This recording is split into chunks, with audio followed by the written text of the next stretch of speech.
Hello, this is Dan Kuttner.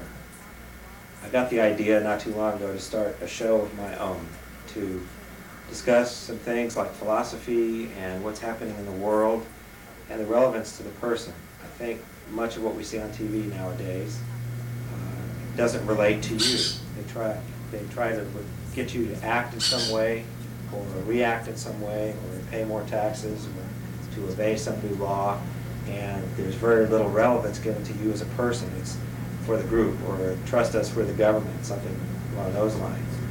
And so what I have been thinking for about the last year or so is that it would be nice to have a voice on TV that's trying to prompt you to think for yourself, to develop some tools that you can analyze why people are telling you to act in a certain way or pay for certain things or do certain things or not do certain things. And if there's a motive that doesn't help you in some way, to be able to filter that out or at least question it. And I have applied that to my life, and I feel like my life is better for it. So I thought I'd share it with you. And in this, what may be a series of shows, maybe just one show, we'll see how much I have to say and if people react. During the show, I'm going to put an address on the screen that you can write to, and you can write to me, and you can react to what I'm saying, or you can give me suggestions or questions, or send me newspaper clippings that you'd like me to talk about. And I plan to have some guests.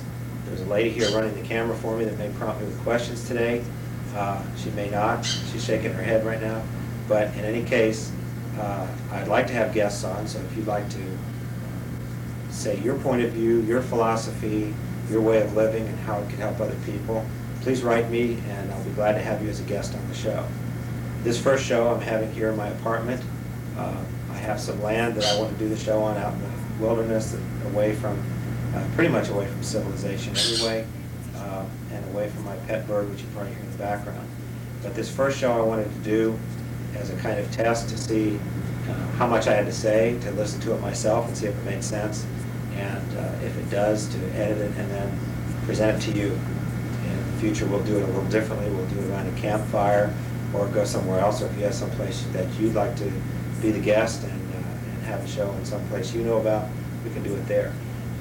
I think that will provide some variety and help to give an air of freedom and relaxation about this show, and that's how I like to live my life, and that's how I like everyone to live their lives. Which leads me to the first question. People may ask, why are you doing this show? A couple of reasons, and they all relate back to a benefit to me, which leads me to part of my philosophy is, in some way, what you do in general should benefit yourself. Now, that may benefit other people as well. For instance, if you're a doctor and you help to heal people, let's hope, then hopefully you're doing it because it makes you feel good, not because your mother wanted you to be a doctor. Or maybe pleasing your mother makes you feel good. But at some level, what we do in life, I think if we live intelligently, makes us feel good. And so what is it about doing this TV show that makes me feel good? Well, a couple of things. First of all, I like doing television. It's something that's been a profession of mine for some time, and now it's a hobby. And I'd like to do some more professional TV in the future. So it's something I enjoy. The second thing is, why do this subject?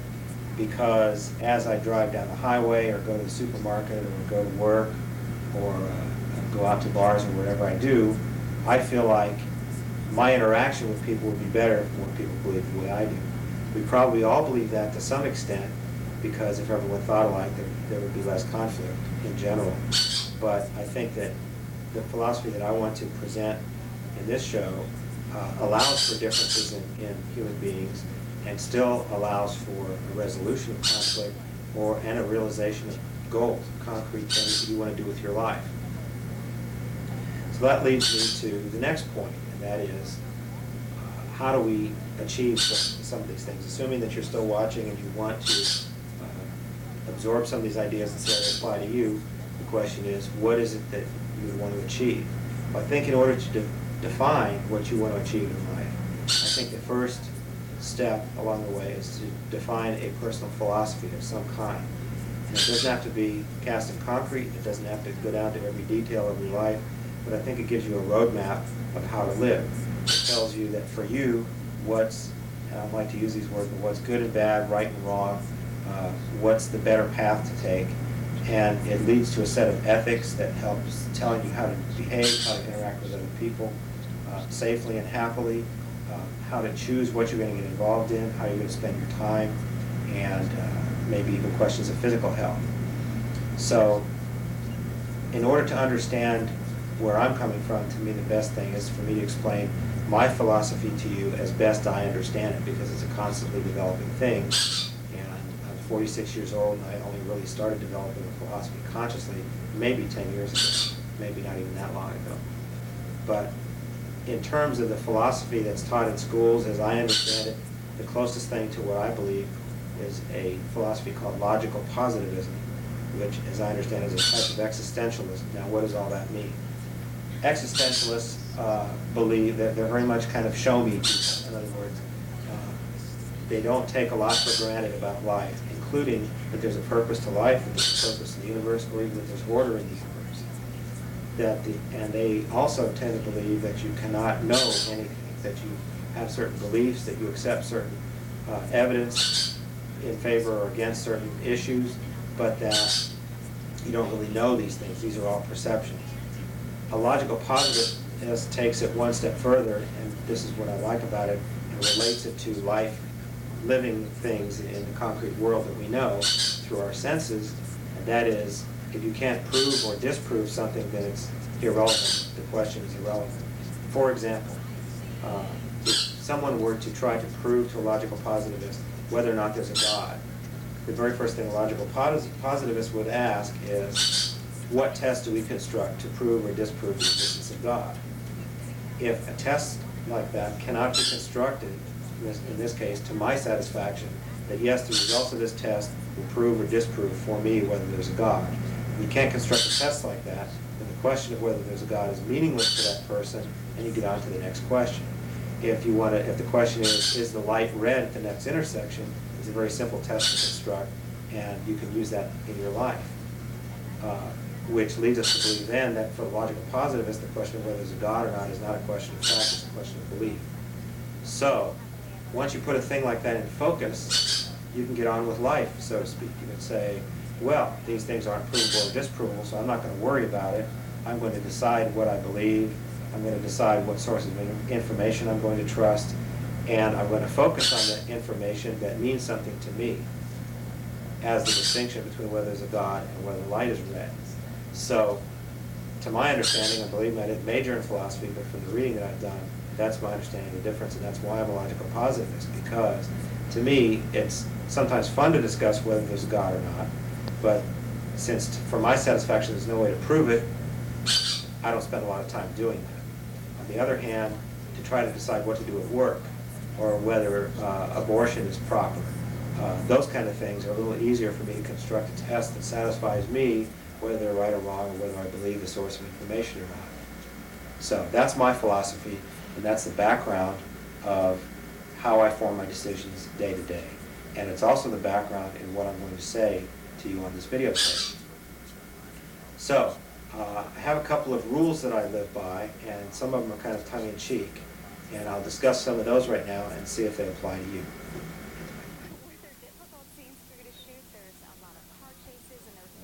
But I think it's a good idea. I'll suggest to you that, especially after seeing the show, if you're into this idea of developing your mind and freeing your mind from some of the shackles that have been put on it, that it's a good idea to keep a pad by your bed, and maybe a pad somewhere else. I keep one in the bathroom. In fact, if I'm on, certainly keep one by the phone, just for writing down directions to somebody's house or whatever. But also, you never know when something's going to occur to you.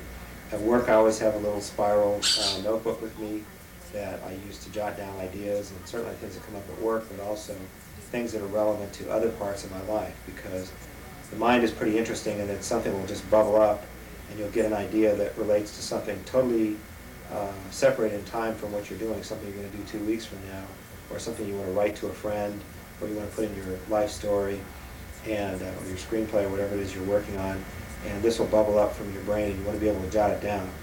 And believe me, I still tell myself sometimes, oh, I don't need to write it down. A lot of times when I don't write it down, I forget it. And I think it just bubbles back down to wherever it came from. So even if they're funny later, it's a good habit to get into. And it helps the ideas to flow. You'll have more ideas, I think, if you're alert to them. One of the notes that I wanted to share with you is there are certain, I used to call them rules or laws, and again, being a logical positivist, I don't believe that there are laws in nature. I think they're just observations, that as a human being, we can categorize things and say the earth is shaped like this, or the universe is expanding at this rate. Those are just observations. It doesn't necessarily, to call it a law to me is to sort of aggrandize it and give it power that it doesn't necessarily have. I think certainly any of you that have lived as long as I have already know things that you were being taught when you were a kid and said this is a law of nature, this is a law of physics, that have been found to be false in today's thinking, and that tomorrow those may be found to be false. So I don't like to use words like true, false, right, wrong. I like to use words that are a little less strong and show the transitory nature of what we're thinking. So these are my observations about life. Some of them are semi-trivial, but you'll be surprised when they show up. One of them is kind of relevant to why I'm doing the show, and it's something that I evolved when I was pretty young, like in grade school. I have to admit it isn't always correct, it doesn't always help, but it's a good thing to have pop into your mind from time to time. And that is, if the crowd is doing it, it's probably wrong, and you should do the opposite. Actually, I found through hard knocks that at times it's not the best rule to follow, but at least if you're questioning what the crowd is doing, certainly as far as fashion, I think we've seen how transitory that is.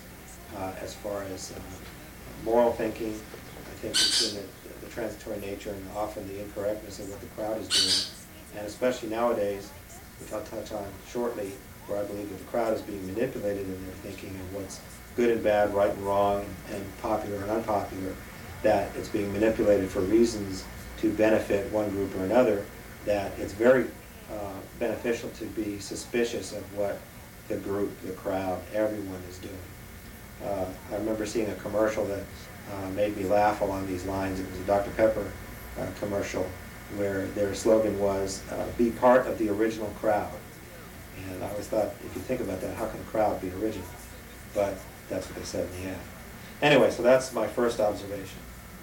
The second one I evolved in high school about the time that guys were starting to wear long hair, and we'd go cruising around on Saturday night or whenever, my friend's T-Bird, and start to get excited to see somebody walking by the road look like a good-looking woman from behind, and then only to find out it was a long-haired guy as you were going by. So it became a little more reserved before we started whistling or anything, and we found that at some distances it was hard to tell if it was a guy or a woman. And that's where this element of philosophy came out. If you can't tell, it doesn't matter. And I think you'll find that it applies in some other areas too, that like did therapy work or not? Well, if you can't tell, it doesn't matter, and stopping therapy won't hurt you.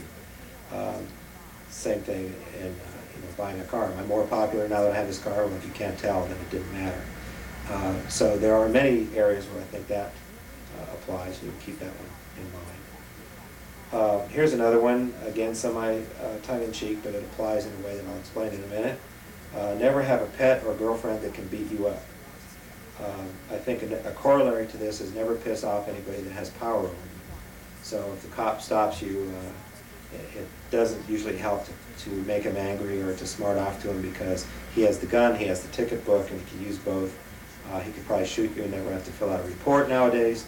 So therefore, that's a corollary to that rule.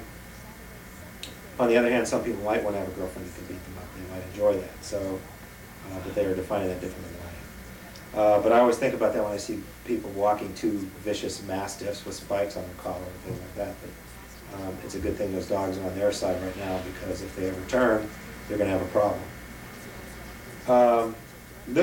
Next one is from a movie called Chinatown.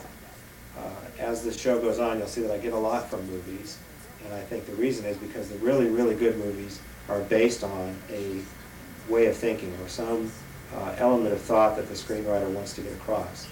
And I think Chinatown is one of those movies. They had something political to say in that movie. They had something to say about love in that movie, and they had something to say about right and wrong and good and evil.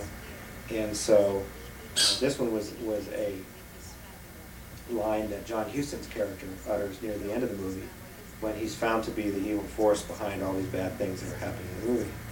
And he states why he did it, that there are certain situations he found himself in that made it, to him, be the only course of action.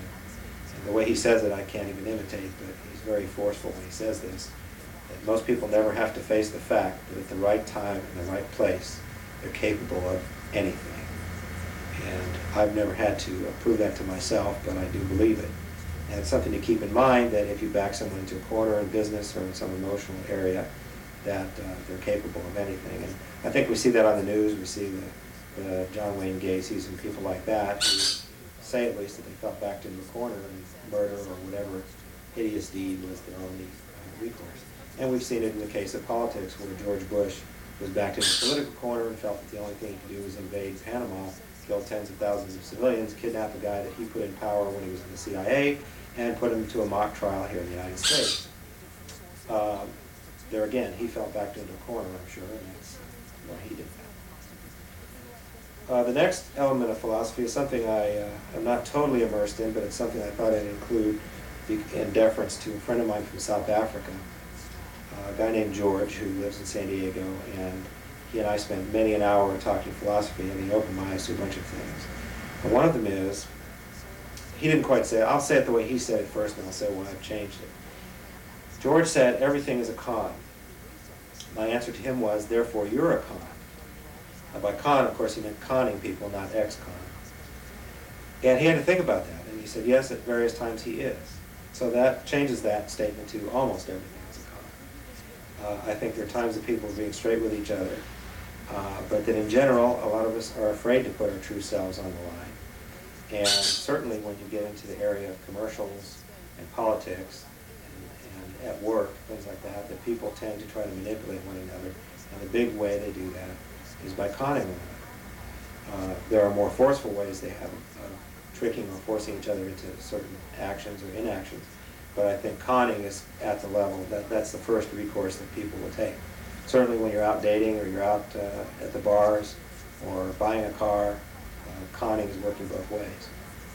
Now that's kind of a tough thing to swallow sometimes. I know when I thought about that, when George and I discussed this, it was tough to think about. But really, it depends on your worldview as to how tough that is to think about.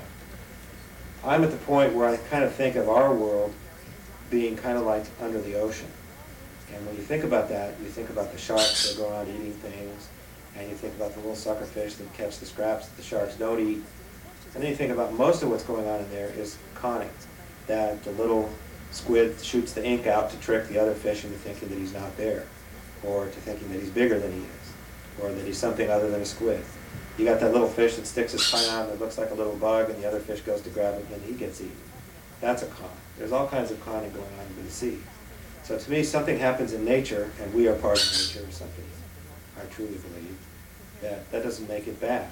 But it is something that can harm you. You can be a little fish that gets tricked into being eaten, and so therefore you want to be aware of that, which leads me to the next point, which is it's very important to understand reality. Now, I believe as human beings we can't totally understand reality. I don't think we're intelligent enough to understand everything in the universe. I think even if we were, we don't have enough senses to perceive everything in the universe. However, we have plenty of senses to get on with life and to live what I consider an enjoyable life. And therefore, I think we need to use that to build a model of what reality is, so that when we're acting or reacting to things in the world, that we're acting to things that are real, or as close to really being real, rather than something we made up in our head. A good example of this, and I don't have it written down, but a good example of this is the Marx Brothers scene in the movie Duck Soup. Here I go again, referring to movies. Duck Soup was, if you haven't seen it, it's a very funny political commentary that's still good today. I think it was shot in the 30s. And there's a scene where Groucho Marx, who plays he's some kind of minister or prime minister of this one fictitious nation. And he has insulted and been insulted by the ambassador from a neighboring nation. And they're considering going to war over this. And someone has engineered a final meeting to try to reconcile these two people. And of course they're both buffoons because they're making fun of politics, especially international politics. But Groucho Marx is going to have one final meeting with Ambassador Trentino to see if they can make up. And Groucho Marx has decided he's going to extend his hand in friendship when Ambassador Trentino walks in the room. And then he starts thinking out loud, but what if I stick my hand out to shake his hand The ambassador refuses to take it. Won't that be embarrassing? There I'll be, with my hand out there extended in friendship, and he refuses to shake my hand. And Groucho Marx's character gets all worked up about what might happen. And finally, the ambassador walks into the room, smiling, extending his hand in friendship, and Groucho Marx punches him out. So, to me, that's what we can get into in hopefully in more minor ways when we imagine what's going to happen, or what might happen, or what someone else is thinking, and overreact or react in a way that isn't based in reality. So, of course, before we act, in any case, it's a good idea to get as good a grip on what is really happening and what's really there and what isn't there, and how much, and filter out what you're building in your head as far as what might be happening. Believe me, I'll be bringing that one up again because it's very important. I'd like to bring up an analogy that I see, and I formulated this when I lived in California, and that is that I think traveling on the freeways is a good mirror of life. You can see a good, it's almost cartoon-like, but you see a good indication of who people really are and how people act in different situations. And I think it's a good application for my model of reality theory, in that if you're on the freeway, it's better to react to what's really happening or what is really likely to happen than it is to fabricate something, because you can get into all kinds of situations. Certainly in traffic, you can get into fights with people can whip out guns on you, all kinds of things can happen, just because you think someone cut you off at a corner. Whereas if you just kept going, you could be mad at them and nothing would happen. So here again, I think you'll find, once I mention this, and maybe you've already formulated this, that while you're driving, you can look around and you can see how people interact. Some people let other people in front, some people don't. Some people are very guarded with their space. Some people drive aggressively, like I do. Some people drive very passively, and what the effects of these things are. And chances are people are going to live the same way. In fact, I think you can look at people's cars and figure out a lot about them. How many times have you met somebody just for the first time and you walk into their car? This is probably more true for guys, but you walk into their car and their whole life is in that car. You see boxes of things and nylons that they'll never use again, and all kinds of things you probably couldn't even name, all packed in the backseat of somebody's car. And I think that's a reflection of who they are. Some people drive these old dumpy cars. Now, I've seen people with not very much money who had cars that looked okay. They obviously didn't go to a lot of debt to buy them, but they take care of them. They're polished, there's no rust on them, the tires are inflated, and it's basically because they rely on the car for safety. I think there's a lot of things you can tell about a person, about their car, about their partner, about their clothes even, and not necessarily even their income. But you can certainly tell how they feel about life and how they feel about themselves and how much they concentrate on their environment. Anyway, believe it or not, I'm digressing a little bit. Actually, this kind of leads to the next point, which is something that also came from George. We used to talk about cars and motorcycles a lot. He was hand-building his own motorcycle based on a Ferrari engine. And at some point I'll try to work a picture of that, maybe even here, if I can get a picture on the video. I'll show you one, because I took some pictures of this motorcycle. It was really a work of art, and it was very functional. But the reason he was building his own motorcycle, other than the challenge of it, is he aspired to quality in all things. And that doesn't always mean money, but it means looking for the certain elements of a particular thing you're going to buy or build, or people that you're going to hang out with, that have to do with the quality of that. Well, you're not going to be able to define quality unless you have a philosophy that helps you define quality.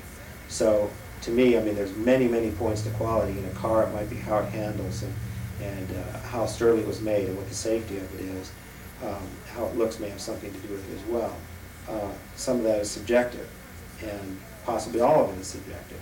But I think if you aspire to quality in life, quality of what you do, quality of who you're with, quality of how you spend your time, I think you'll find that your life perks up a lot. Because you're thinking of these things, you're making choices about what to do. Should I go out with so-and-so? Should I go do this instead? Should I read a book? What book should I read? All these choices are going to add up to a higher quality of life because you're starting to focus on it. So, I guess another thing is to decide what's meaningful in life. One of George's favorite phrases, and I hear it in my mind every now and then, he had kind of a high voice, and he used to, something would happen on the news or something, and he would look at me and say, "Dad, it's meaningless." And I hear that in my head a lot of times, especially when there's some kind of commercial on. A lot of what Bill Clinton has to say, and I don't know what your politics are, but you've got to know that a lot of what politicians are telling you are for their own agenda, for agendas of groups that they're involved with or that they believe in. And they may or may not have real impact on your life. And I think it's very important in life to filter out the meaningful from the meaningless. And if there's any point to today's discussion, I think that would be it, to focus on when you met your life and the quality of your life and what it means to you is going to be the sum of many decisions that you make and many choices that you make of what to do or not do, what to buy or not buy, what to think, what to believe. All these are choices, and your life and what it amounts to is going to be the sum of all those choices. I hate for any of you who have heard me talking now for however long this has been to look back at your life in another 15 years or so and say, it's meaningless. And I hope I don't say that. I don't think I can say that at this point. And in fact, that's one reason I'm doing the show, is to add some meaning to my life, where I can impart some things that I've learned. And even if you disagree with something that I've said, but you're thinking about it, you're going to make a choice reacting to what I've said. And in that case, I've had some impact and some meaning on your life. And that makes me feel better. So hopefully you can do some things and make some choices with your life that will lead you the same direction. And if I have had any impact on that, I'm thankful and I'm happy. So this is the first show in this series, and I'm going to say the address now, and it'll be shown on the screen. And please write. I don't want to give my phone number at this point. I want to maintain a little distance and between you and me, because I think the people who are going to write are the people that are going to really be affected by what I've said. I want to have something to contribute. And if you write me something and it's halfway meaningful, I will read it on the air and discuss it. If you're interested in appearing and giving your philosophy, whether or not it's consistent with mine, I'd be happy to hear from you. So my address is Dan Kuttner, Kuttner. The address is 105 Cascade Trail, San Marcos, Texas, 78666. So please write me there. I'll get the mail. Once a week I go pick up the mail there. That's some property I own. And that's where I'm going to do my next show from. And possibly with you as a guest. So please write. I hope you've enjoyed the show. And so long for now.